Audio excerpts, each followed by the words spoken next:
Head sõbrad, täna mõtiskleme kuningas Adoni Peeseki saatuse üle kohtumõistjate raamatus.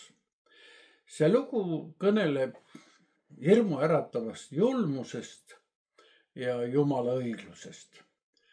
Aga kuulakem seda kõigepealt sellisena, nagu seda kohtumõistjate raamat meile esitab. See on siis esimeses peatükis 5.–7. salmini. Peesekis kohtasid nad Adoni Peesekit, sõdisid tema vastu ning lõid kaananlasi ja perislasi. Adoni Peesek aga põgenes ja nad ajasid teda taga ning võtsid ta kinni ja raiusid tal pöidlad kätelt ja suured varbad jalgadelt. Ja Adoni Peesek ütles 70 kuningat, kelle kätelt olid raiutud pöidlad ja jalgadelt suured varbad, olid korjamas raasukesi mu laua all. Nõnda nagu ma ise tegin, nõnda tasus Jumal mulle. Ta viidi Jeruusalemma ja ta suri seal. See on Jumala sõna. Mõeldes Vana Testamendi algusele meenub meile salapärane kuningas Melkiseedik, keda hüüti ka õigluse kuningaks.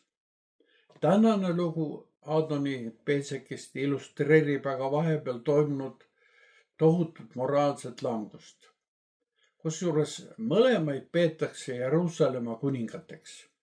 Üks kehastab õiglust, teine türanniat. Adoni Peesek ei olnud lihtsalt karm valitseja. Ta sandistas ja alandas, et võimuvõitluses võita. See julmus jättis ajalukku püsiva jälje. Kuuldud sõna ütleb, et Adoni Peesek sandistas 70 kuningat. Kuna tegemist on ümmarguse arvuga, siis ei ole see juhuslik. Siin tähistatakse aadelkonda või maaülikuid. Ilmselt ei olnud Adoni Peeseki ohvrid ainult kohalikud kaanalased, vaid ka naaberrahvaste printsid. Milles seisnes siis Adon Peeseki metsikus? Ta lasi 70 alistatud kuningalt maha raiuda nende pöidlad ja suured varbad. See, kel pöial puudus, ei saanud enam mõõka kasutada. Suure varba puudumine aga vähendas oluliselt määral liikumiskiirust ja võitlusvõimet. Tulemus oli see, et need mehed muutusid täiesti võitlusvõimetuks. Aga see polnud veel kõik. Adoni Peeseki mitte ainult ei sandistanud neid, vaid alandas nad koerte tasemele. Nad pidid nüüd kuninga laua all toidujäänuseid sööma. Kuigi selline metsikus polnud toona tundmatu, paistus Adoni Peesek isegi oma ajastul süngel foonil oma julmusega ikkagi silma.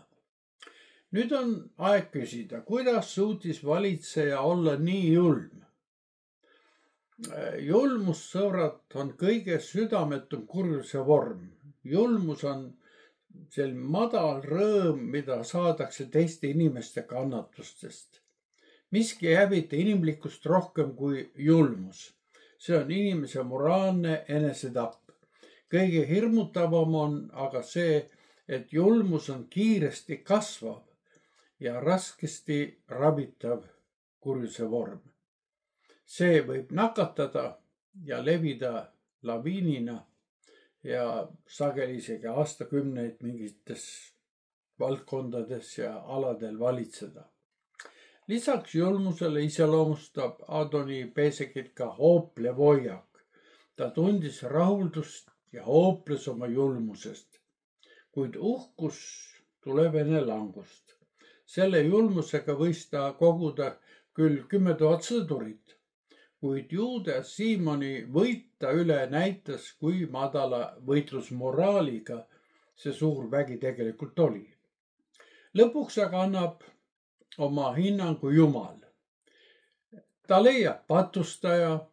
Juuda mehed asusid Adoni Peesekit taga ajama ja said ta kätte. Mooses oli kord öelnud Ida-Jordanimaa hõimudele, olge kindlad, et teie patt leiab teid üles. Ja seekord nii juhtus. See on püha seadus. Patt leiab inimese üles haiguses, õnnetuses, kaotuses või patu enda otsestes tagajärgedes. Antud juhul andis Jumal Aadoni Peeseki meeste kätte, kelle seaduseks oli silm silma oma samba vastu. Ja patustanu ei pääsenud. Samuel leiab Agagi, Mordekai ja Ester leiavad Haamani. Ka Danieli vaenlased leitakse üles. See, kes patustab oma ligimeste vastu, peab olema alati valmis ka kohtuma Jumala kohtuga. Pühakiri näitab meile, et Jumal võtab eriti tõsiselt neid patte, mis on tehtud kaasinimeste vastu. Ja sageli saab patustanu oma karistus juba siinses elus kätte. Aadoni Peeseki loo valgusest näeme karistuse saabumise 3 erilist punkti. Esiteks, patukaristus saabub juba eluajal. Teiseks, karistus tuleb teatud aja möödudes, kuid siiski pöördumatult. Ja kolmandaks, patuste karistus on peegelpilt tema enda tegudest. Nii pidi Aadoni Peesek lõpuks ütlema, nõnda nagu ma ise tegin, nõnda tasus Jumal ka mulle. Kohtutunnil ta suu avanes, isegi selline metsik diktaator pidi lõpuks Jumala karistust tunnistama. Ta tundis keset seda karistust ära elava Jumala õigluse. Nõnda nagu ma ise tegin, nõnda tasus Jumal mulle. Nagu süü, selline oli ka tasu. Lõpuks peame tunnistama, mõõduga, millega me teistele mõõdame, mõõdetakse ka meile. Ülekohtuse tegude südames valitseb alati patukaristus. Sageli meie plaanid nurjuvad, sest me oleme olnud ülekohtused teiste plaanide suhtes. Ja Jumal ütleb siis, minu käes on kättemaks. Kuid sellel pühal seadusel on ka teine lohutavam pool. Iga hea tegu austatakse väärilise tasuga. Jumal ei unusta meie häid tegusid. Kui oleme ausad, peame siiski tunnistama, et meie heade ja halbade tegude bilanss ei ole alati meie kasuks. On vaid üks asi, mis meid võib karistusest päästa. See on arm, mis on ilmunud Jeesuse ristil. Mõelgem sellele ja hoidke mõnistega ligi. Järgmisel korral räägime Jumala tõotustest ja inimeste puudulikkusest nende tõotuste kättesaamisel. Suur tänu kuulamise ja vaatamise eest ja kohtumiseni.